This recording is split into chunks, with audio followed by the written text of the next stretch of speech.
Brief introduction. This is Dr. Darrel W, he's a graduate of Vanderbilt with a PhD. Wrote the book The God Virus, and he's here to present, to speak to us for a few minutes and then answer questions. Please go ahead. Okay, well, thanks for getting me on here. Sorry for all the trouble. I have no idea what happened, but as long as you can hear me, let me know if you can't hear me. So, let me just say a few things about the God virus, and I'd be happy to talk to folks about their questions on it. Some years ago, Nancy, you said I had a degree. My degree from Vanderbilt is actually psychology. My doctor's in psychology, but before I went into psychology, excuse me, I did my undergraduate on sociology and anthropology, and then my master's in religion because I thought I was going to be a minister. And after 2 years of studying and completing my master's, I just figured I couldn't tell other people to believe what I didn't believe, and it just all didn't make any sense. Like some people say, the best way to create an atheist is have them read the Bible. That's kind of what happened when I really got in and read. I thought, man, this stuff doesn't make any sense at all. But that didn't stop my curiosity about why people believed all sorts of stuff, and I did a lot of comparative religion studies and noticed that Hindus are just as committed to their religion as Muslims are, and Muslims are just committed as Baptists are. And if you talk to any of them, they all sound alike. And the funny thing was, when I first noticed this, I would start asking the same questions to each of these different religious groups, and their responses, you could almost exchange what they said. Just change Jesus to Buddha, or just change Buddha to Muhammad or Allah, and it would be almost identical in the way people responded. So it gave me the idea that something else is going on here, because these people are not responding rationally. They're responding as if they were programmed. A Baptist responds very much the same as a Nazarene, and very much the same as a Muslim does, or a Hindu does when you're talking to them about their religion. It just made no sense that this was a rational response, that everybody would sound exactly alike. So I started doing some experimenting and looking around and doing more research about 10 years ago, when I was thinking about moving into my next career, which is what I'm doing now. I was an organizational psychologist for almost 30 years. I dealt with corporate CEOs and vice presidents and managers, teaching them how to better organize their corporations. But my observations were over a period of years. I'd sit down on an airplane, I'd talk to somebody about their religion, and just kind of take notes of how they responded to me, almost like I was sitting in the office doing a clinical interview with someone. And I started seeing all sorts of patterns in these people. I would switch things around. I would say, okay, well, have you ever talked to a Muslim and asked them these same questions? Or have you ever talked to a Baptist or a Nazarene and asked them the same questions? And a lot of times they say, they give me these fine details of why the other group was wrong and they're right. And what I found is no matter what religion they were, their particular religion was the one that was the rightest, or maybe the only right one in many cases. If you sit down to a Jehovah's Witness, you're going to get that kind of response, or a Baptist. It was all absolutely fascinating. So that was my early research, and then I read Richard Dawkins' essay he published about 1989 called "Viruses of the Mind," and suddenly it all made sense. And I realized that Richard Dawkins is a biologist; he's not a psychologist. But his insights were profound. And so that led me down the path of understanding religion from a more biological standpoint. If you know about parasites, a lot of parasites, probably everybody listening on this chat today has a parasite, or many parasites in them. There's lots of parasites on this planet that are trying to get into us. And parasites are very good at getting into your system and then kind of reorganizing the system so that it fits their needs, not yours. And some parasites just really don't care if you die or not, as long as they get to the next person. one of the fascinating ones I read with Robert Sapolsky's article in Scientific American about 10 years ago, bugs in the brain. He documented how the Toxoplasma gondii parasite gets into the brains of rats and really changes the rat's brain in a very, very subtle, very tiny way. It changes the rat's brain so that the rat is no longer afraid of cats. It's still afraid of owls, it's still afraid of other predators, but it's not afraid of cats. And it's fascinating because it's such a tiny change in the brain of the rat that the rat now goes out and literally seeks out the smells, the feces, the pheromones of cats, and it gets eaten. Well, when the rat gets eaten, the parasite is able to get into the cat, and it can only reproduce in the gut of a cat. It can't reproduce in the gut of an owl. So then it reproduces, poops out the residue, and the residue has got the Toxoplasma gondii in it. The next rat that comes along and steps in the cat poo gets the parasite, and the whole process starts all over again. So it's a great example of how a parasite can infect our minds, rearrange our brains to its satisfaction to propagate itself, and then move into the next brain. And this is true of viruses too. If you've had a cold, you started sneezing. Well, it wasn't just because you like sneezing. It's because the cold has literally taken over your nervous system, and it's making you sneeze. This all makes sense when you start looking at how religions propagate, and it all made sense to me, which led me to go on and write the God virus. So when I realized that when a Mormon comes to your door, hands you a pamphlet, and wants to talk to you, they're trying to sneeze on you. When a Jehovah's Witness does the same thing, they're trying to sneeze on you. When a Baptist invites you to church, they're trying to sneeze on you. In any religion that's trying to convert you, they're trying to infect you with their particular parasite.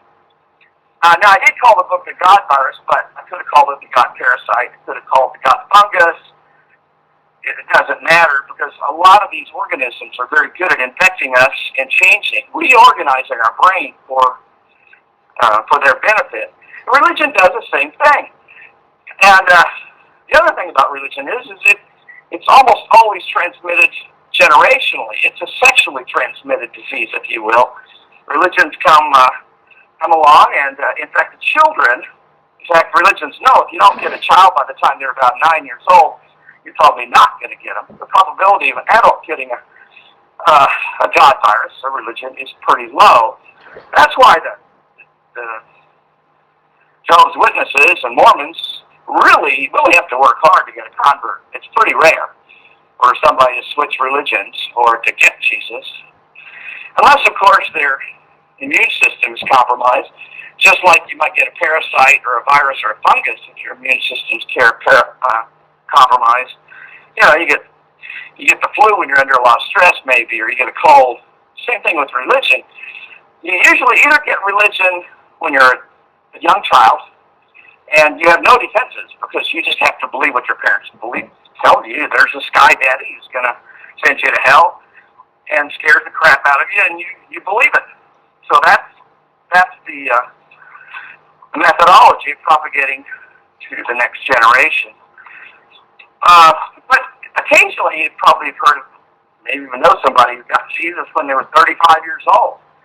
They've not been particularly religious or may not been religious at all. And one day their father dies of cancer, or they get a dreaded disease, or they have a child that dies, or somebody says, somebody has some tragic thing happen in their family, and suddenly they get Jesus. It's pretty rare for that person to wake up and get Allah. It's pretty rare for a person to wake up and get Shiva. They almost always get the religion that they were taught when they were 5 to 9 years old. Almost always. I mean, in fact, it's almost front page news when somebody converts to something besides the religion that they were indoctrinated with. And quite frankly, the best way to get a religion is through your parents. Like I said, it's a sexually transmitted disease. So that's kind of the basis, the thesis of the God virus. And it has two components. The second component is not just how it infects individuals, But my subtitle of the book is How It Infects Our Lives and Culture. And I think the infection of culture is just as important, and we see a great example of it going on right here in the United States. Every major religion, any kind of religion that's going to be successful, really wants to infect the culture and take control. And so what we see in just some examples we can all relate to is Saudi Arabia, where Islam has totally taken over the culture. We can't even imagine today, how would Saudi Arabia look without Islam? It's just a ludicrous question. You couldn't even imagine Saudi Arabia without Islam. How would you imagine India without Hinduism, or Thailand without Buddhism? Those particular religions have just thoroughly and deeply infected these cultures. Now, to more or less degrees, some more successful than not. Christianity infected the West from about the Council of Nicaea on. Catholicism was as deeply infected in Western culture as Islam is infecting Saudi Arabia or Pakistan today.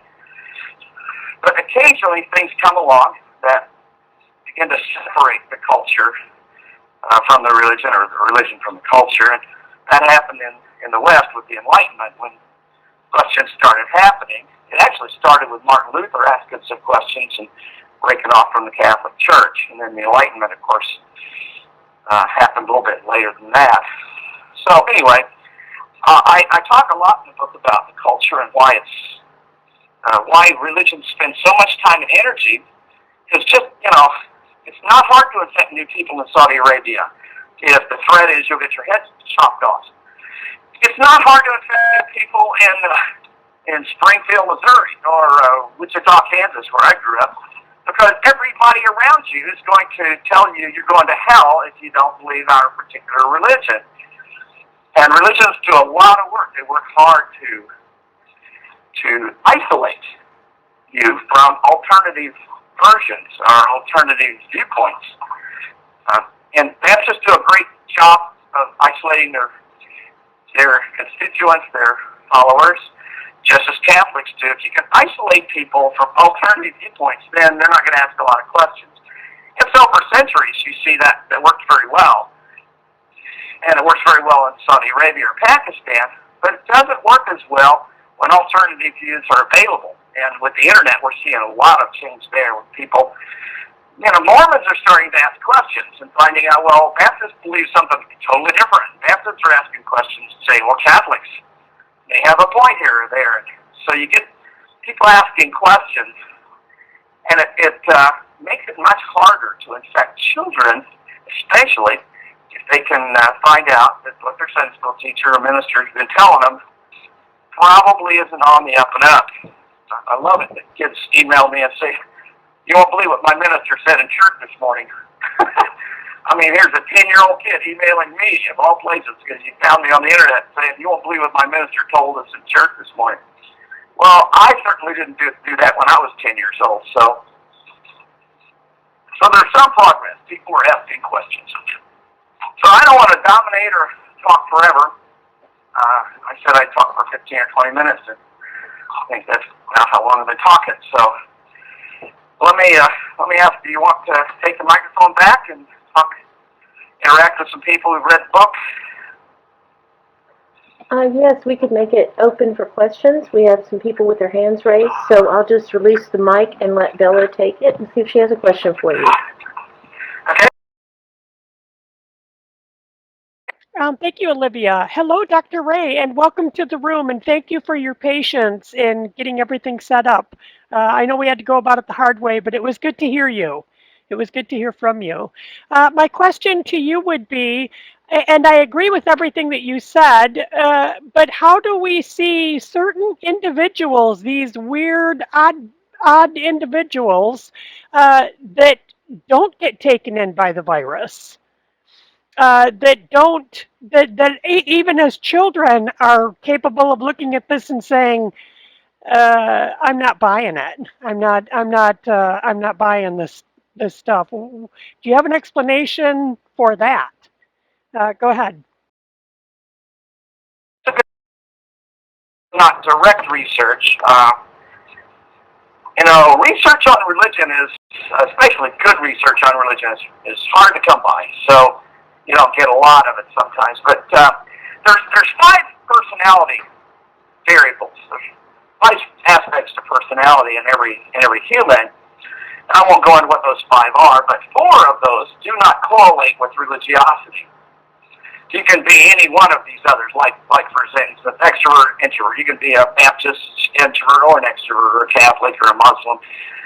But the fifth one is openness to new experience and curiosity.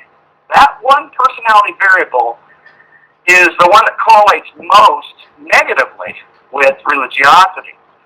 So if you have a child, and by the way, personality is 50% genetic, 50% something else. I mean, there's a lot of influences on personality for that other 50%.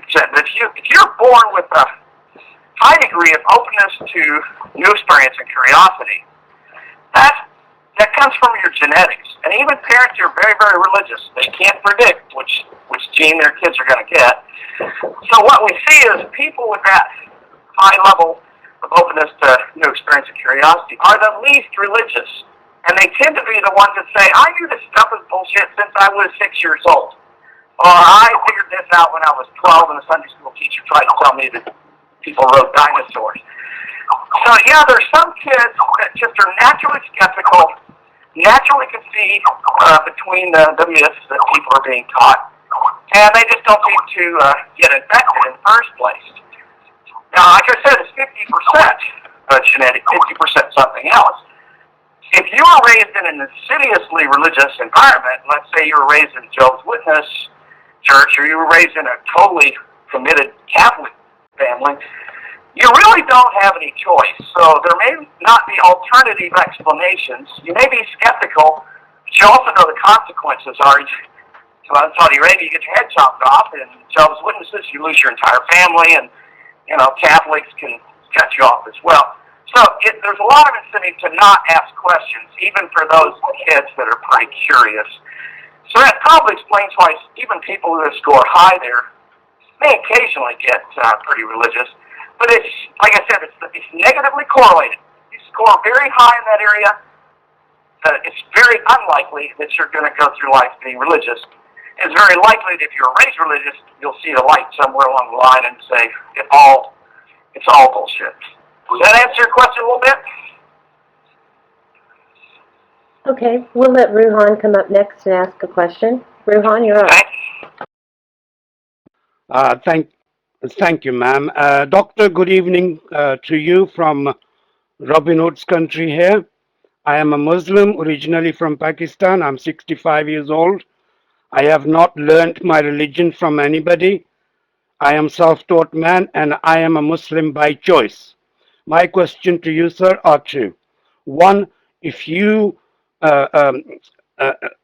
why have you rejected the existence of God? I don't know how to put it. Say, if the book is wrong, and the people you talk to, they were wrong, is that a proof enough to say that there is no God? Let me repeat. If you found the book is wrong, people you talk to, they were wrong, you proved it. Is that enough proof to say there is no God? My second question to you, sir, is, did you meet any Muslim scholar? And if you did, what difference did you find from ordinary people to a scholar? Thank you. Okay, go ahead, Dr. Ray. I could not hear very much. Something seemed to be hitting his microphone or something, I don't know. So the first thing is, I'm not here to debate is there God or not. That's not what my book's about. My book is about religion, religiosity, and how people get religion and religiosity. So, not sure what the caller's question is. Maybe you could paraphrase it for me. Could you understand it? I think he's basically asking the cosmological question, how can you prove that there is no God? But he's not considering the jump you make from that especially to Allah. So that's all I really heard. We'll take a question from Clarion. Go ahead, Clarion.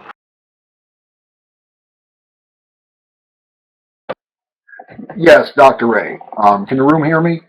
Um,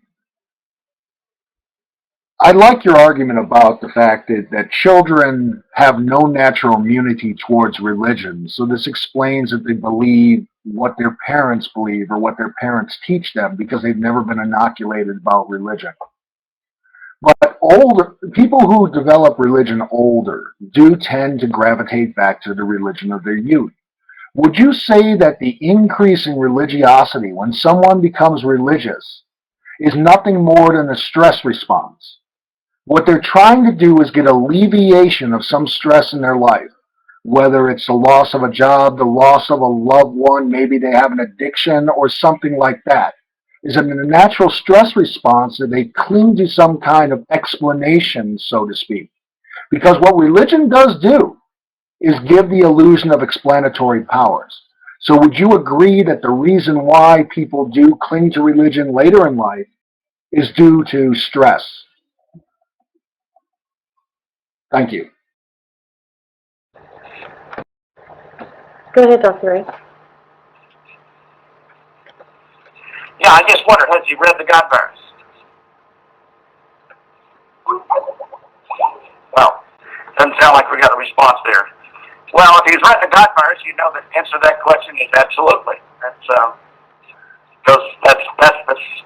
sums up being a good deal of what the book says is it's a stress response, and that's why you get religion. And that's why you almost always go back to the religion that you were taught as a child. So that's all. Okay. Go ahead, Cal. You're up. Hello, and I'm sorry I haven't read your book, but everything that you've said, we have been ranting and chanting for years, right here in this room and various other rooms, trying to communicate to these people that are infected with this virus, giving them direct evidence to, well, the various attributes they claim God did. We show them that it happens naturally, well, like evolution. Yet it rolls off their back like water off a duck's back. Now, I don't know your credentials, and I was only wanting an opinion, and I don't know if you're even qualified. But are these people mentally ill? Go ahead.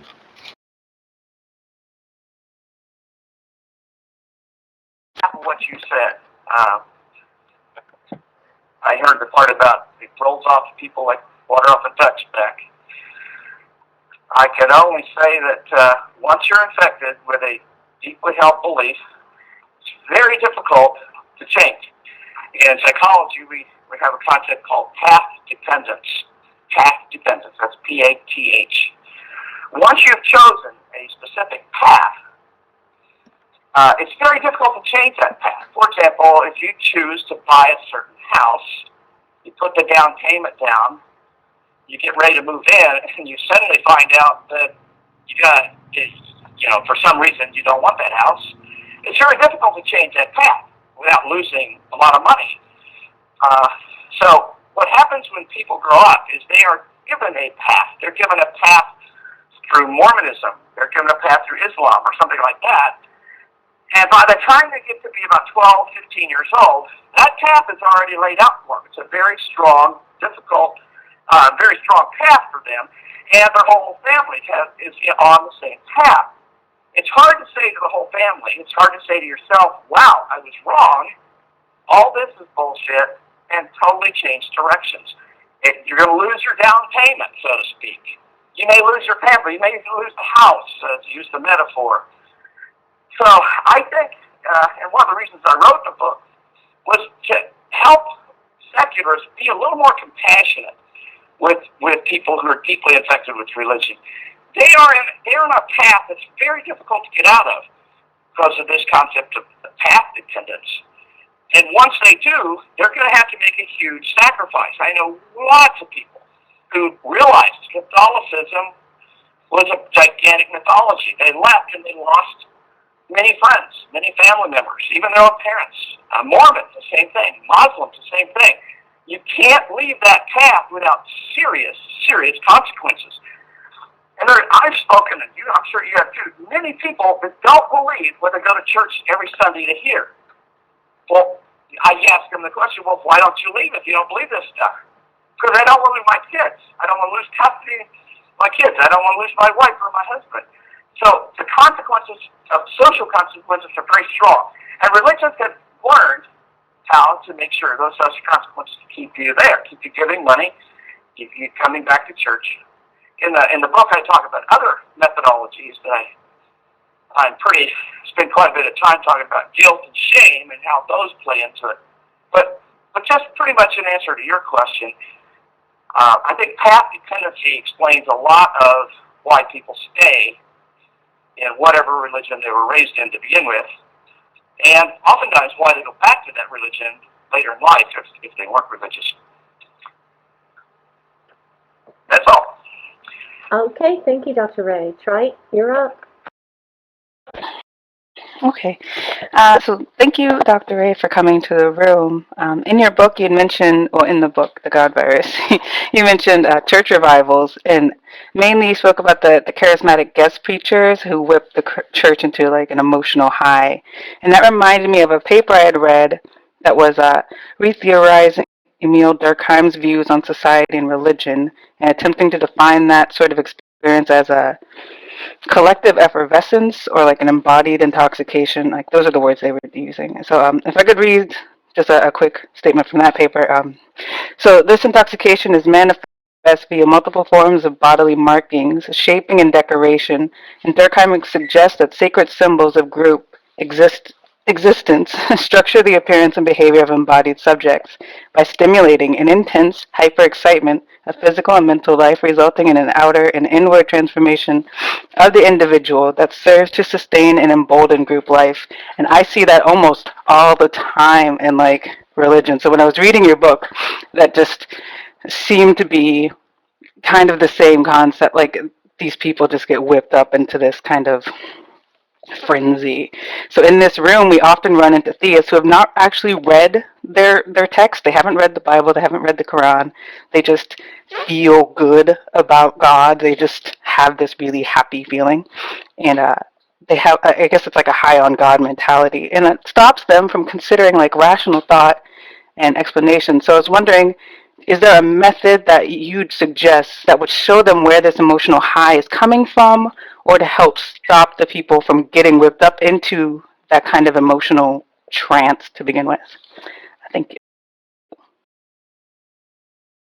I actually cite Emil Durkheim, and he's, of course, he's the father of the psychology of religion, so I'm glad you read that, and that's exactly what I'm talking about there. Just using some language that he probably wouldn't have considered when he was writing his early work on religion. Yes, there's ways to deal with it. First of all, there's great examples. You can just turn the TV on and see examples of ministers who can whip a congregation up into a frenzy and really get them going. Many Methodists, I love to talk to Methodists and ask them, do you know who founded your church?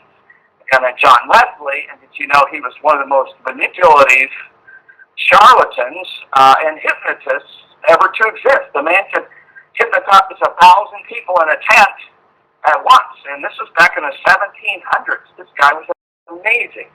And he could have people rolling on the floors. He could create incredible fear and trauma in them so that they would convert to his new religion of Methodism. Most Methodists don't have a clue about the guy and what he was all about. They sing his songs and think he must have been a nice fellow. He was actually he was amazing, but not in a very good way, I don't think. So you asked the question, is there a way? Yeah, there's a way, but it's difficult to get Christians or any religion to do it. Because, like I said, the most important thing for a religion to do is to keep you isolated from alternative viewpoints, from seriously considering alternative viewpoints. I know a lot of Christians that will, I have Christians read my book. I said, well, take a lot of notes. I had one Christian read the manuscript, and this guy's no dummy. He's a smart guy. At the end, he left tons of notes in my book. And I could just go through every single note and realize this guy did not understand the simplest terminology. His defenses were so incredibly good. he didn't understand anything in the book. It was amazing to me. It was amazing because I was really trying to experiment, see, well, would this book have any impact on somebody so deeply, deeply infected? And I don't think it did. I really don't. So here's what you do.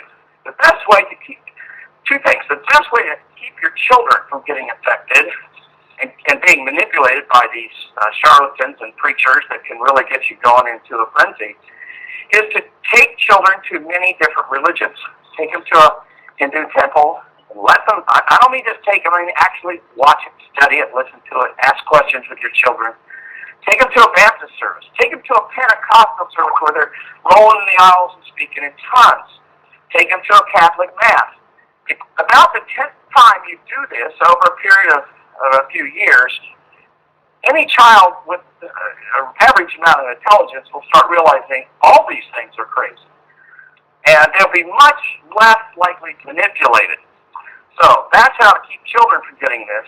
And it's the first answer to your question. Because the second answer is, if you can get Christians to go to a wide variety of religions and sit down and talk about these religions. I mean, take a Baptist and have a Baptist go to a Mormon service, and then sit down and talk about the Mormons. And then have them go to a Baha'i temple and look at a service and then talk about it. If you can talk about enough of these, they may begin seeing their religion is no different than everybody else's. That's one antidote. Now here's the problem that I've seen, and I get this question, I'm hearing it in several callers here today, is how do we change other people? My job on this planet is not to change other people. My job on this planet is to give them information, let them decide if they want to change or not. I'm the first person to say I think religion is harmful to our planet, harmful to people, harmful to children. But you can't put a gun to somebody's head and change their mind.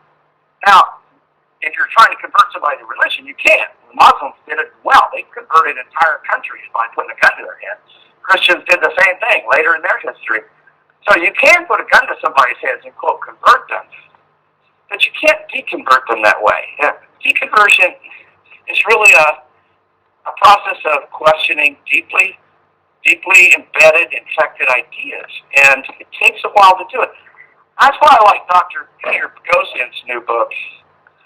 I think his book on how to create a manual for creating atheists, or I think that's the title of it, is so good. He has the same philosophy I've got. We're not out there to change people. We're out there to give people information. We're out there to ask questions. The Socratic method, for example, is we should be asking questions in a Socratic way. I see way too many atheists putting people on the defensive, telling them they're stupid. That's not right. I was very religious at one point in my life. I'm smart enough to have gotten several degrees. I'm not a dummy, and yet I was still taken in by religion. And I see that to a lot of smart people. So telling smart people they're dumb is about the dumbest thing you can do. Getting good at asking questions, not putting people on the defensive, that's what we should be about. It's a much more intelligent way to approach dialogue. And I hope that answers your question a little bit. Yes, thank you, Dr. Ray. And I read a manual for creating atheists, and I recommend it strongly in this room. The Star, you're up. Hello, Dr. Ray. I'd like to thank you for coming to the room and taking your time to communicate with us. This is my question. Is there an evolutionary advantage to the God virus? And if so, why, since religiosity is in decline, is that evolutionary advantage not as effective in the modern era? Why was it selected for in the past? Once again, thank you for spending time here. Excuse me, I just took a sip of water and choked on it.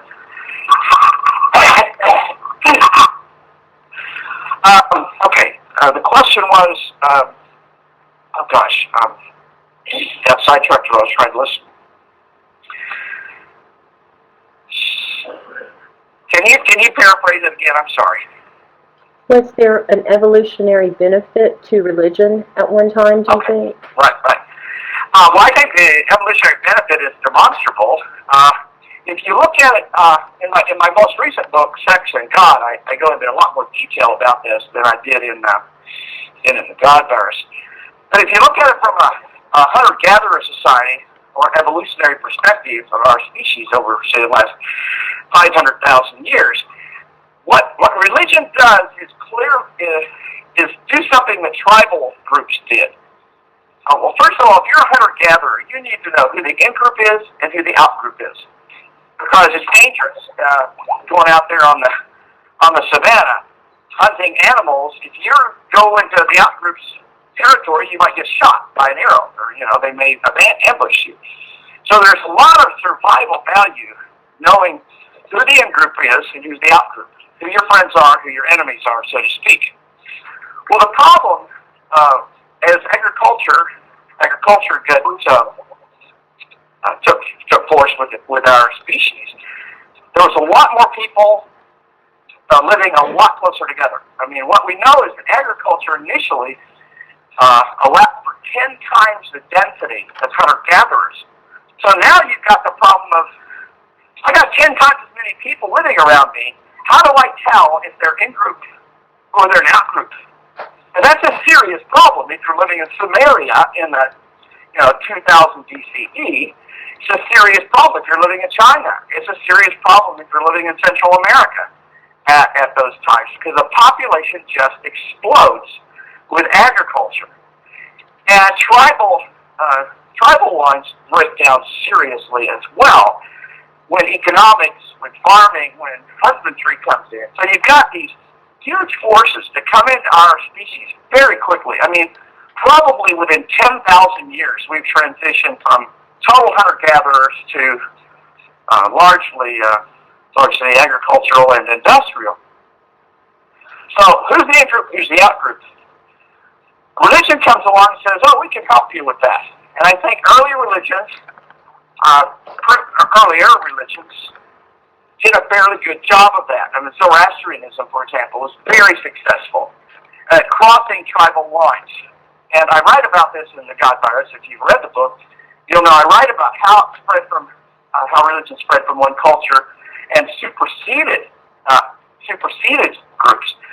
For example, if I said I was a Cheyenne Indian, and you came to me and said, I'd like to convert to the Cheyenne Indian religion, I'd look at you like you're crazy. You can't convert to the Cheyenne Indian religion. The religion and the tribe are the same thing. Our gods protect our tribe, and we don't want anybody, generally speaking, outside of it. Zoroastrianism came along. Christianity came along. Islam came along.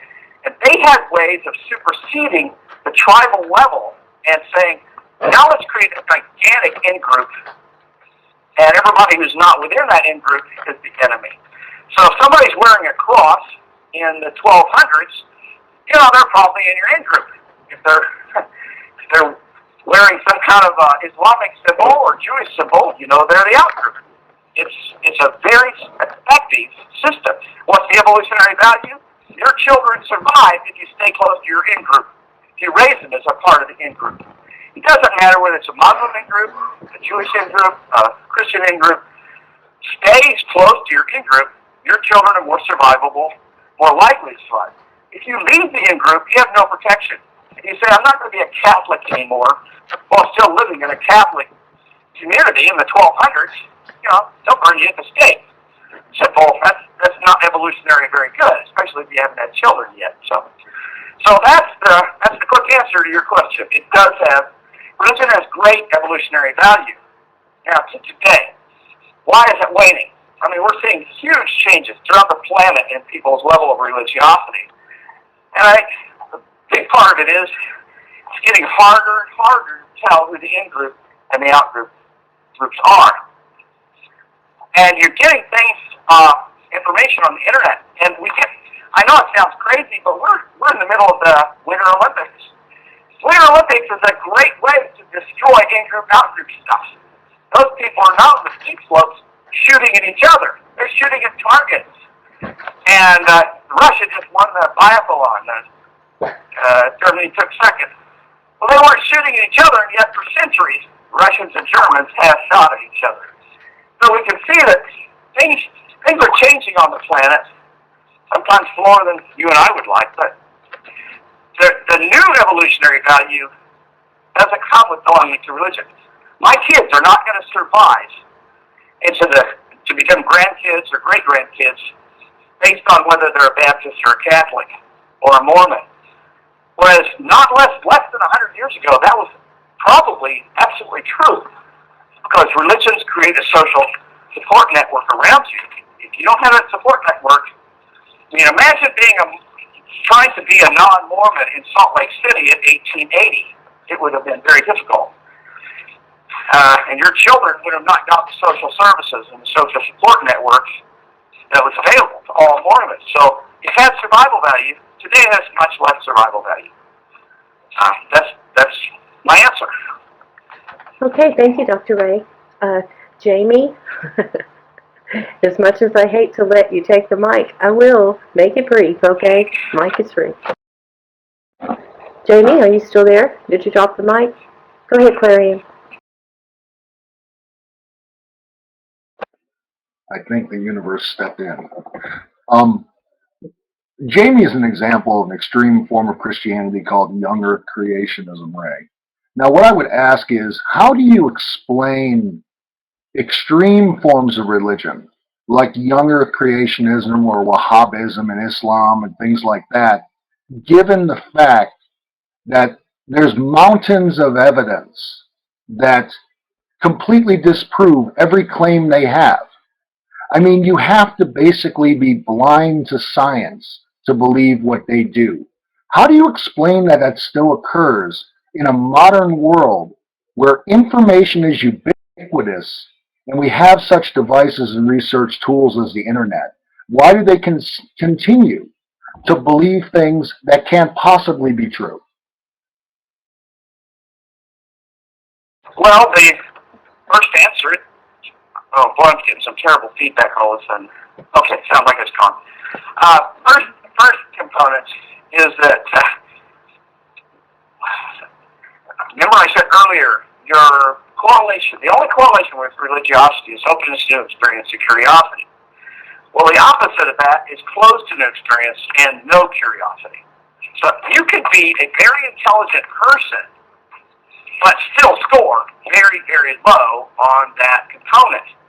In which case, people score very, very low on openness to experience and curiosity are people who love black and white, good, bad, right, wrong answers. That's what they're looking for almost from the day they're born.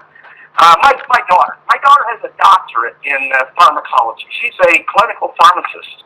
She's a really, really, really smart person. But from the day she was born, the minute practically she could start talking, she wasn't interested in nuanced answers. She wanted to know what's right, what's wrong, Daddy. What's good, what's bad, what's black, what's white. By the time she was 7 or 8 years old, she was getting really tired of her dad trying to explain the nuances of her question. You know, is it good to be a Catholic or is it good to be a Baptist? You know, she couldn't accept the answer. Either it's good to be a Baptist or it's not good to be a Baptist, Dad. Just tell me. And there are lots and lots of people on this planet. In fact, it's probably somewhere in the neighborhood of 25% of everybody on this planet scores low. If we were to test them, would probably score low in this area, really, really low. And they may have PhDs in something, because it's not a measure of intelligence, it's a measure of curiosity. And those aren't necessarily at opposite ends. I mean, an accountant, you have a really great accountant who understands tons of tax law. Accountants tend to, not all, but tend to score low in this area. Accountants love right, wrong, good, bad. They love answers they're straightforward. Well, if you look at fundamentalists, people who tend to become really fundamentalists, they're kind of like the opposite of the scientists. They're the anti-scientists on this planet. They are the people who don't give a shit whether the earth is what the scientist says. Their Bible says this. That's the right answer. Their preacher says that. That's the right answer. You know people like this. If you have children, or you've got nieces or nephews, or you've just been around children for a while, you'll see that there are a lot of children that simply are not curious. They're maybe really, really good at math because they like the right answer. Those children don't usually go on to do very well in advanced math. I mean, really advanced math, because that takes a lot of free thought and a lot of free curiosity, which they don't have. That's why you see a lot of accountants in, that score in this area. Now, it sounds judgmental, and when we're talking about religion, I can be pretty judgmental about it. But I'm not here to say people who score low are bad people. I'm just saying in this one area, they have a deficiency in curiosity. And I tend to value curiosity. I think curiosity is a good thing because it allows you to see the world and explore the world as it is, not as the preacher told you it was or as your Bible tells you it was. So I hope that answers the question, at least a little bit. Okay, thank you, Dr. Ray. Quantum, you're up. Thank you for coming, Dr. Ray. I guess this question was kind of answered before, but for people who are like swayed by like Benny Hinn and the crowds, or because I was in a Pentecostal church for my family's friend or something, and it made me think that they need an ambulance or something to come there. Like, why? You said hypnosis is maybe the reason why some people roll in the aisles, or they take them habits up in that in group. I mean, is there a basis for that? And psychology in the brain. I mean, you explain maybe why that occurs, like hypnosis occurs in mass, and is there like an advantage evolutionary or in the group? I mean, to maintain them together, the group's cohesion, or like, is there something in the brain that makes them less than intelligent? I mean, I don't know, because this I think someone asked this question before, but I mean, what is the base for hypnosis and things? I mean, I think you've mentioned that before. Sorry. I used the term hypnosis earlier, and I won't back down from that. But what probably is a better term is altered state of consciousness. Some ministers, as I mentioned earlier, John Wesley, are really good at getting hundreds or thousands of people into an altered state of consciousness. And humans are very susceptible to altered states of consciousness. In fact, chances are you go into altered states of consciousness several times a day. So it's not unusual. Our brains are not always on. If you've ever been, for example, when I'm writing, I get into a flow. There's a great book written about 10 years on flow. What happens when you really get in the flow of something?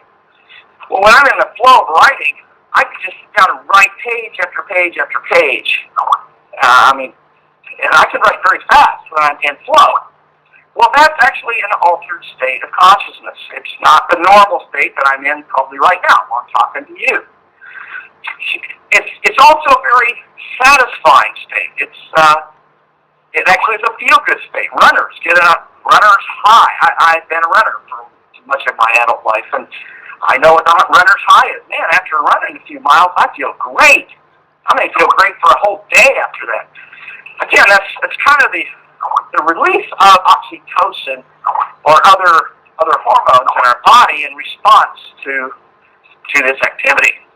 Well, if I'm a minister and I can get you as a group to start doing things together, I may be able to get you into an altered state of consciousness. That's why music, and I write a whole chapter about this in the God Virus, that's why music is so important to religious indoctrination. Music actually starts synchronizing our brain.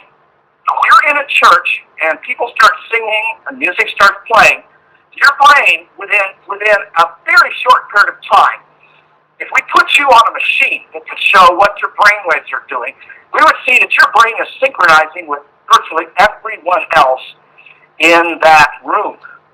That is a very powerful phenomenon. And people are also feeling good about it. In fact, one of the things I miss most, I was a tenor soloist for many years in several different churches. One of the things I miss most is music.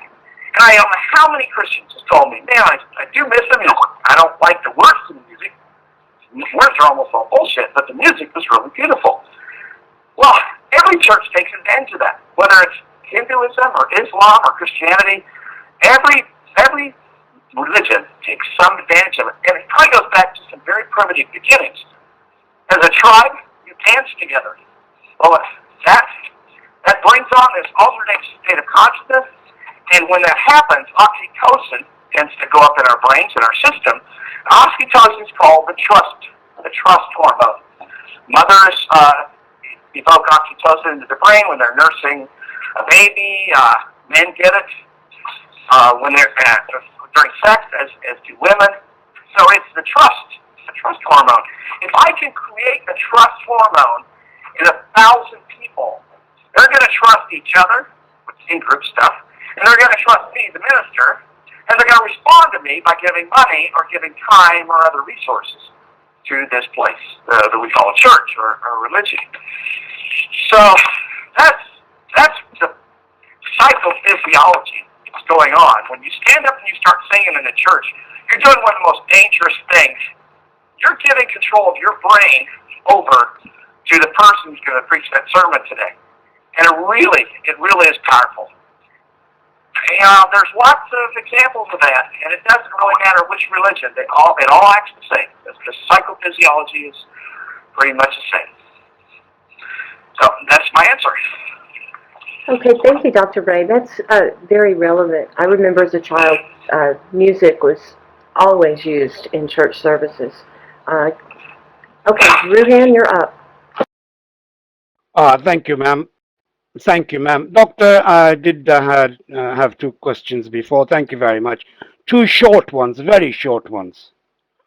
What was the final nail in the coffin that convinced you that there is no God?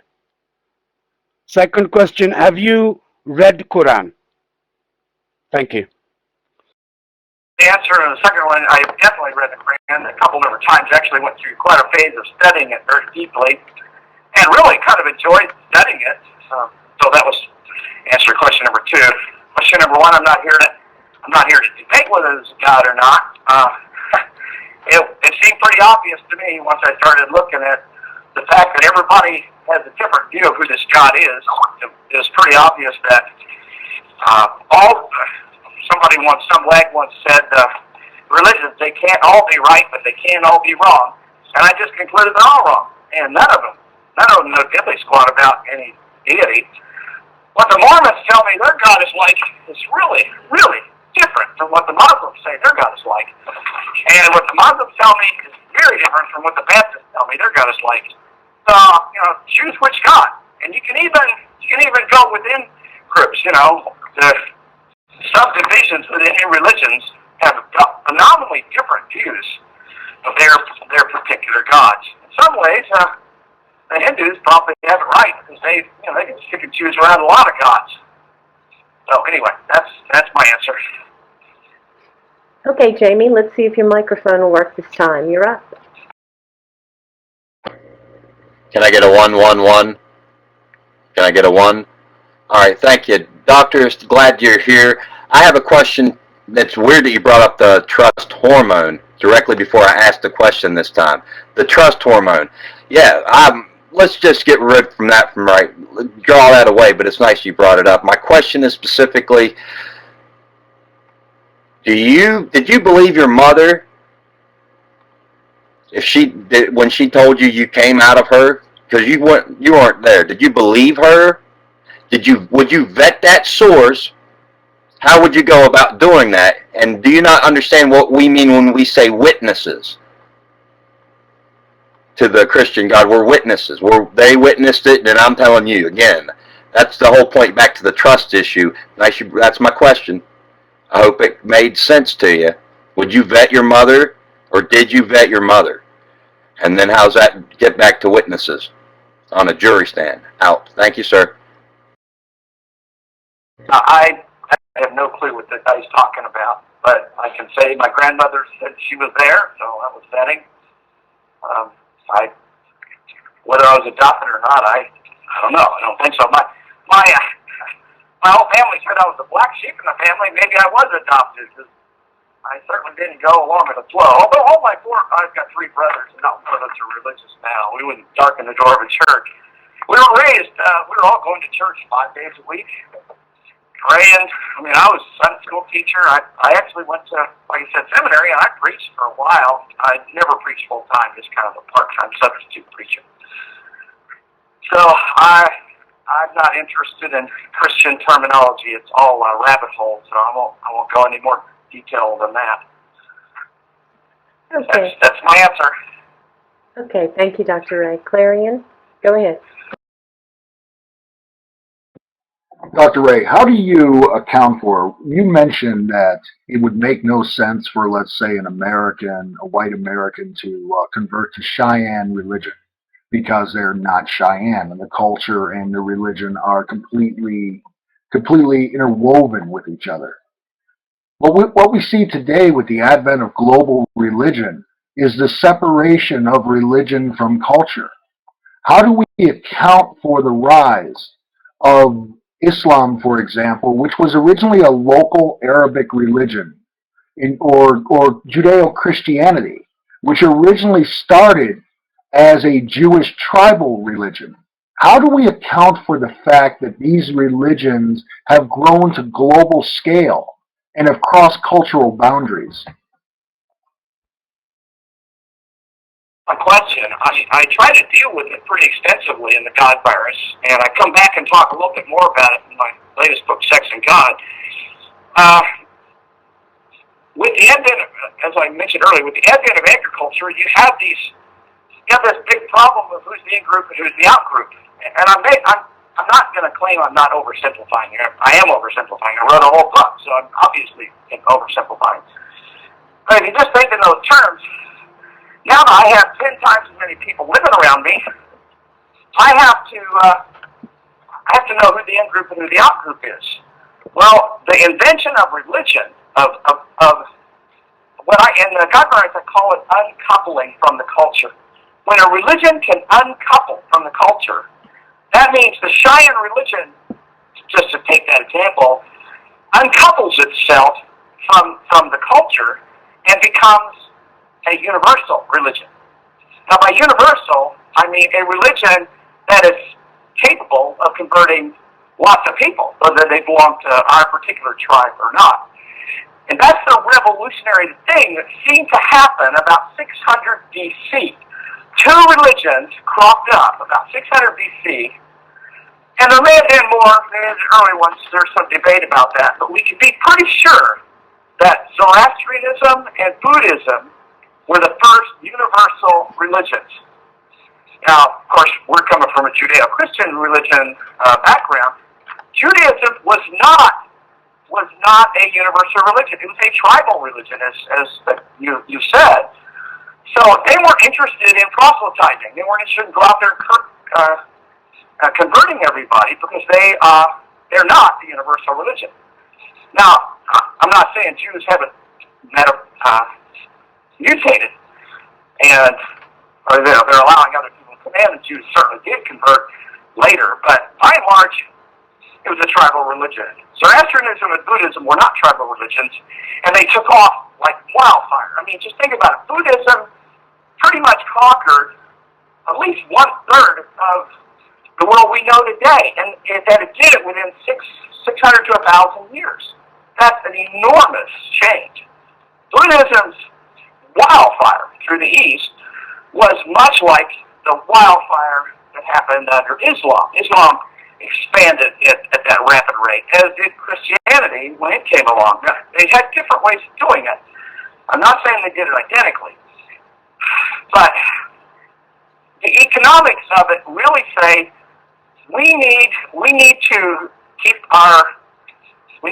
the patrimony in the family.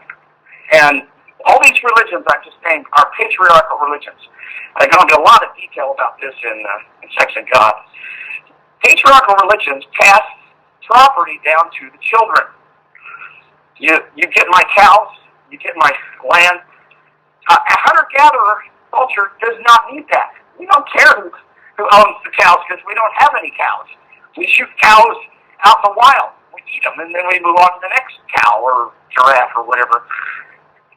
So the idea of having property is very foreign to hunter-gatherer societies.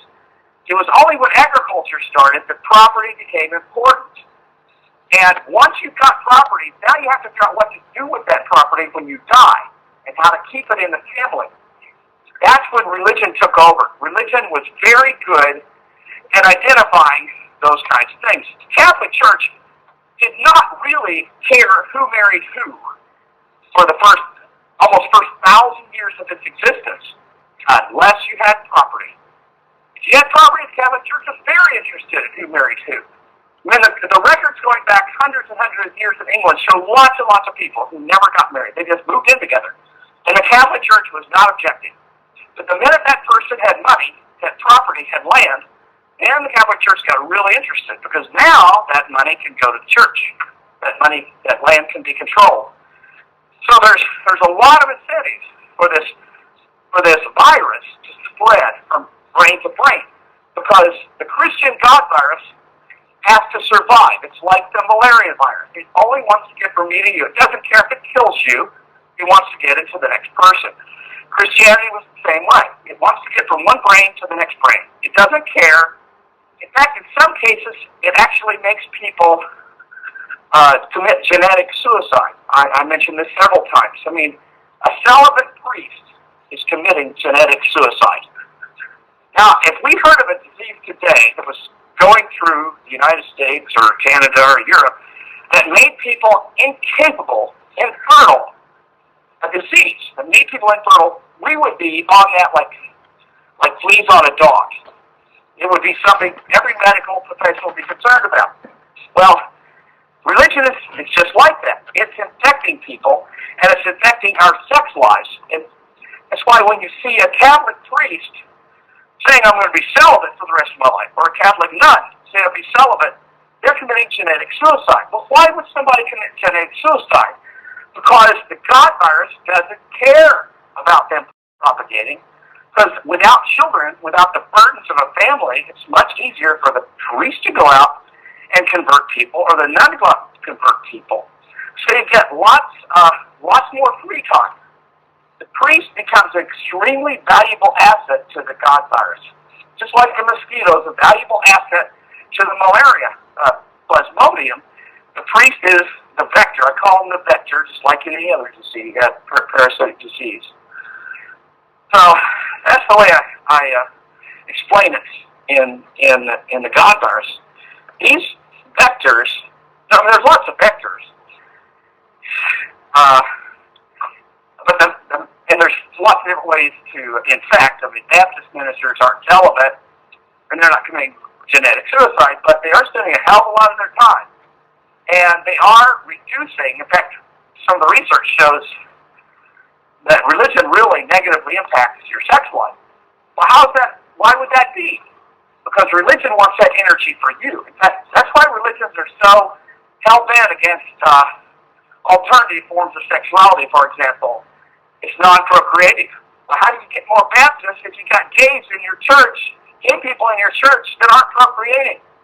So, I mean, that's just, once again, I know I'm oversimplifying here. I don't mean to sound that way, but if you just look at it from a functional perspective, it starts making a lot of sense why religions would behave this way.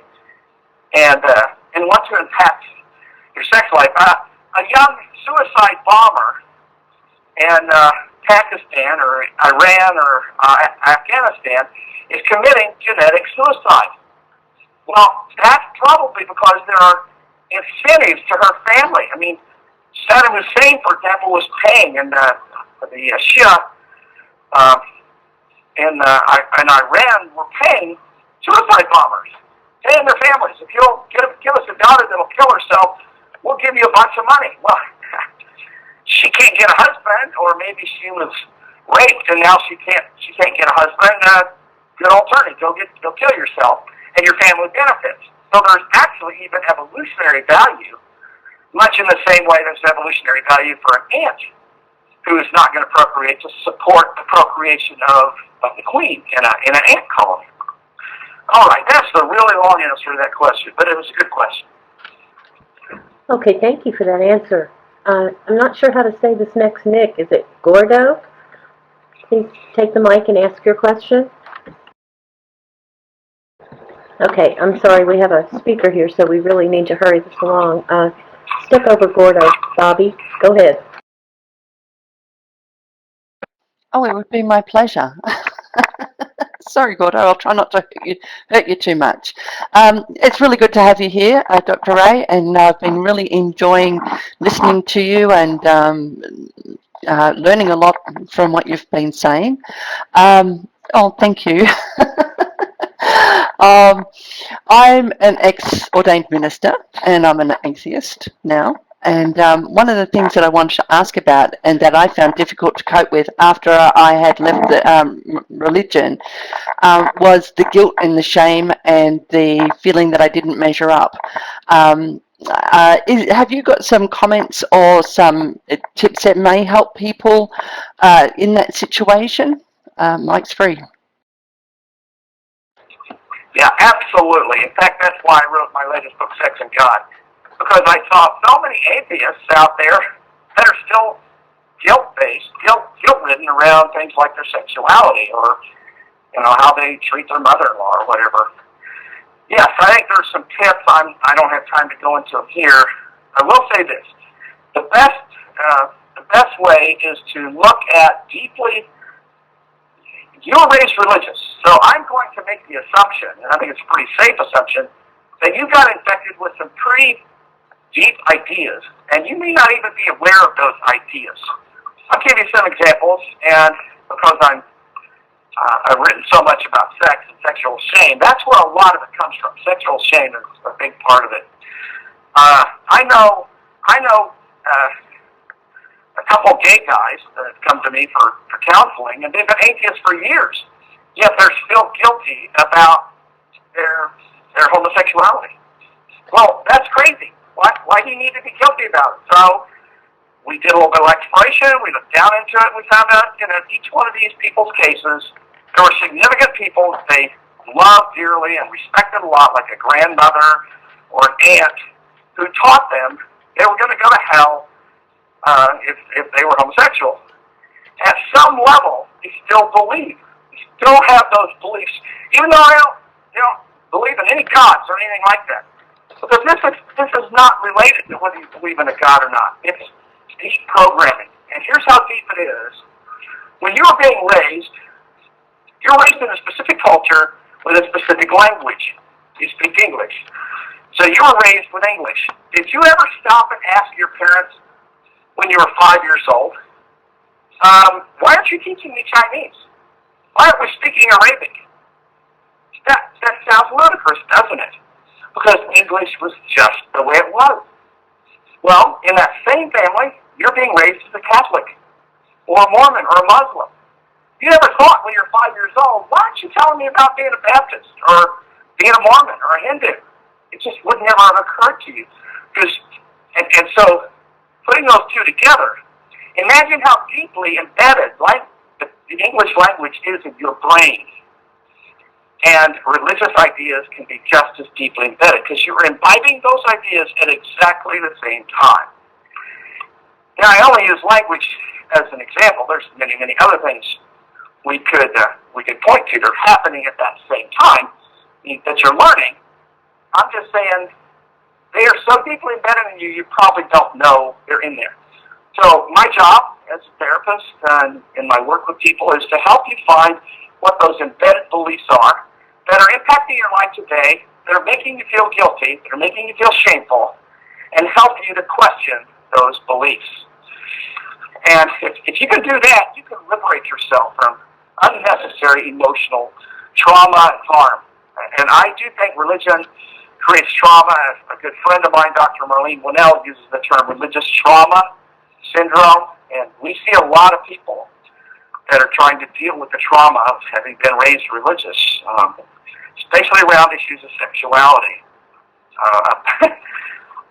I could just go in so many stories. I don't have time here.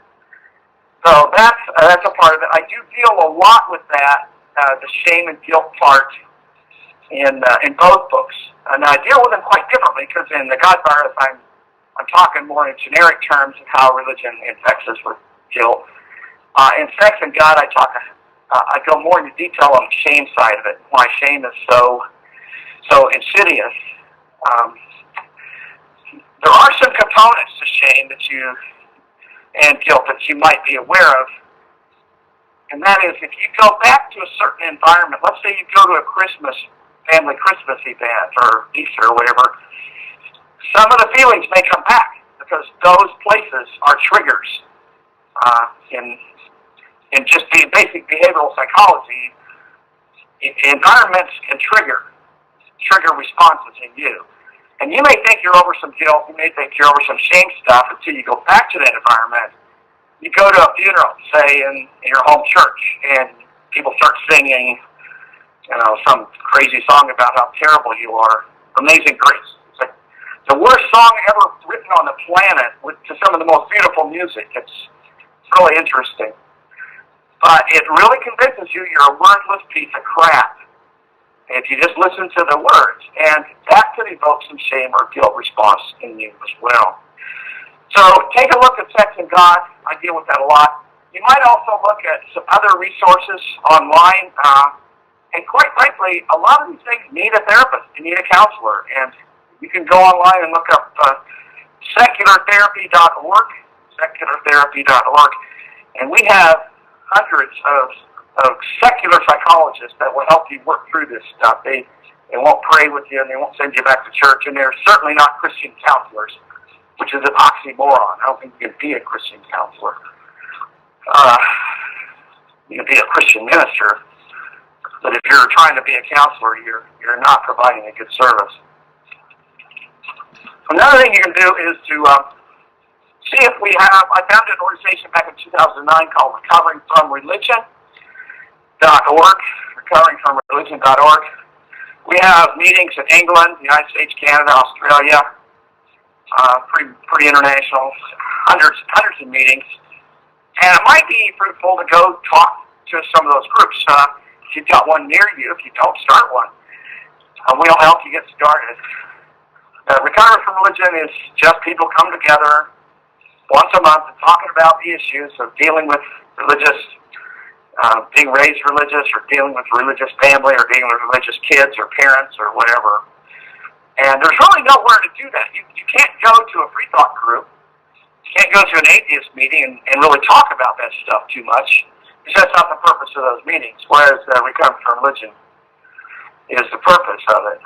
So if you need more information, just go to recoveringfromreligion.org, see if there's a group near you, or start a group. Or we've also got an online forum that you can talk to other people in that.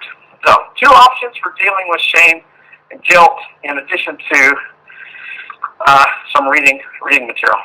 And that's my answer.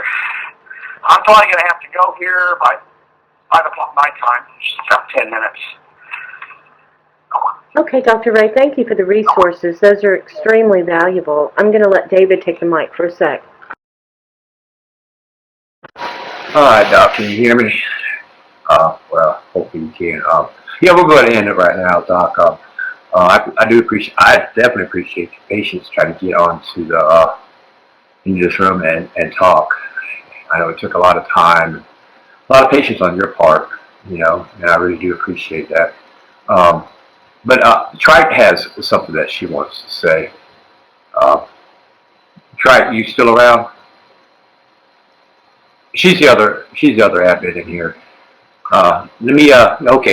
Okay, Trite, go ahead and take the mic. Mic is free. Yeah, I just wanted to remind everybody, and thanks again to Dr. Darrel Ray, to check out his book. The first one was The God Virus, How Religion Infects Our Lives and Culture. And also look for his new book, Sex and God, How Religion Distorts Sexuality. And as he just mentioned, check out his organization, Recovering from Religion. So look at those things. Thanks again, Dr. Ray, for coming and speaking to us. It was very insightful, and thanks everyone for asking good questions. That's your mic. I would just ask Dr. Ray if he has any closing comments he would like to make before he leaves, and reiterate that we all really appreciate him coming into the room.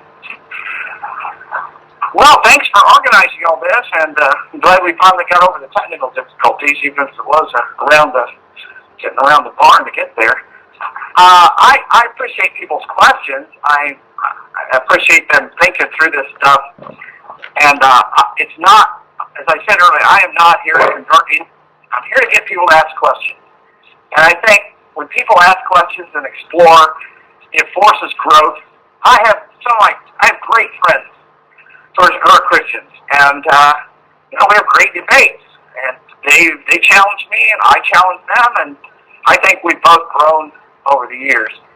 I think the main thing I want to convey is, as a secularist, it does us no good to demean other people, to put them down, to tell them they're stupid, they're not as smart as us because we've come to the right conclusion, you come to the wrong conclusion. I mean, and one of my talks, the title of it is, Why Do We Act Like Christians? That's the way Christians act. So I'm here to advocate, along with other people like Dr. Peter Boghossian, that we stop acting like Christians and we take a humanist approach to other people and recognizing everybody on this planet is doing the best they can with the tools they have. And by tools, I mean the mental tools they have. Some of us were given those tools by wonderful families who never tried to infect us with religion. Other people got a whole bunch of rusted, useless tools right out of their preacher and right out of their Bible, and they've got them since they were babies. And they've been taught those are the only tools available. So they're doing the best they can. I mean, one of those tools is prayer, and they say, I have to pray to get well. My prayer worked when I went to the doctor, and he gave me a shot, and I got well. So they're using a tool, too. It's a cognitive tool. So I think if we focus on helping people with questions and helping them understand the tools they're using, I mean, there's very few Christians these days think that prayer is going to cure their flu. There's very few Christians think they should pray harder if they get malaria. It's just, even Christians have moved along that area, and they realize they still need to go to the doctor, and they all keep praying, but they've got to go to the doctor. So what they're telling us, what I'm saying is they've learned to use more modern tools, cognitive tools, but they still got these old, less useful tools. And we should not condemn people for using the tools that were forced on them. They didn't ask for these tools. These tools were put in their toolbox the day they were 5 years old, or they went through confirmation or whatever. And if we can have what we're really saying is that tool working for you. Which would you rather have, the shot, a penicillin, or do you want to pray about it? And simply asking the question sometimes helps people move forward. But if they don't move forward, it's not, and I want to repeat, it is not your job to push them. It's their job, it's your job to ask questions. That's the only job you've got on this planet, as far as I'm concerned. People who try to convert other people are obnoxious assholes. And I don't care if they call themselves Christians or Mormons or Muslims or atheists. I think it's wrong to try and convert people. Less. All right, that's all I got to say. Can you tell I could have preached? Could be a preacher here. Well, thank you again. We really appreciate all your comments, and that is something that we do deal with in this room a lot, on both sides, people getting too insulting. So I appreciate your comments about that, and I hope that some people take that to heart. Go ahead, Clarion. You might have another question before he has to leave. Yeah, I had kind of a simple question. What one notices, even in ancient societies, is the further you went up the social paradigm, basically the further you went up into the elite, the less and less religiosity you saw. Or you would see some kind of esoteric or mystery type of religion. How do we explain that occurring in the same type of tribalistic society, that the masses tend to believe this kind of religion where they, I guess, would be led, but the elites tend to gravitate towards this type of religion where, for lack of a better term, they seek? Your mic.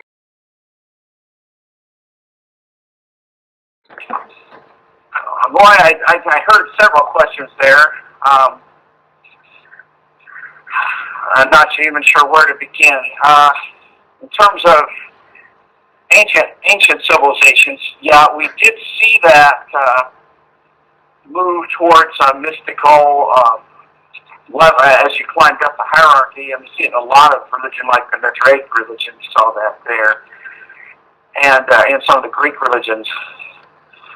I just think, my quick answer is, I just think it's the way power plays out in agricultural societies.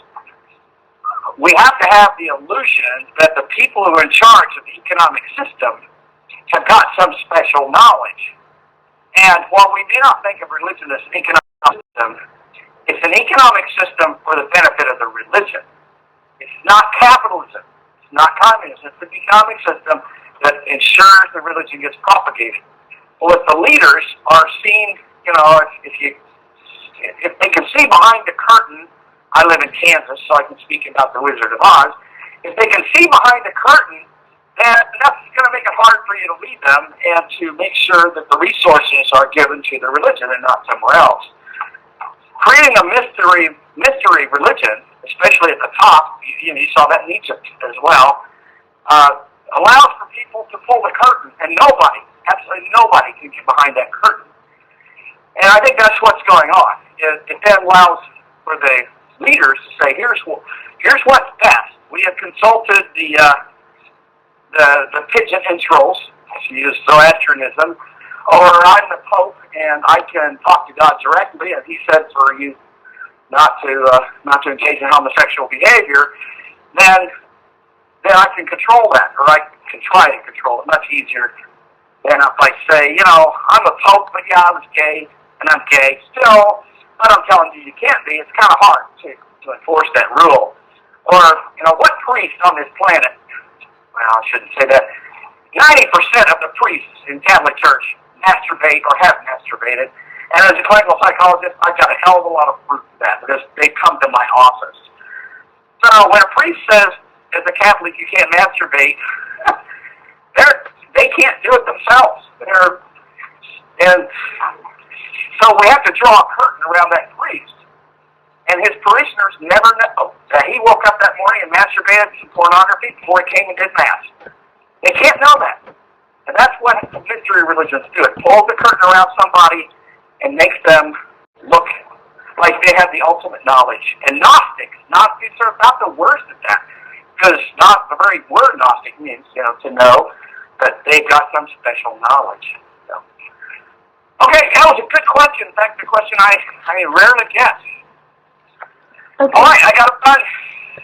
Okay, thank you again, and please come back to the room anytime. We would love to have you as a speaker again, and if you could encourage your colleagues, we'd love to hear from anyone that would be interested in speaking in our room. So, again, we appreciate it, and you're welcome at any time. Okay, thank you. Thank you. Bye-bye. Bye-bye. Go ahead. Gordo, I believe you're up.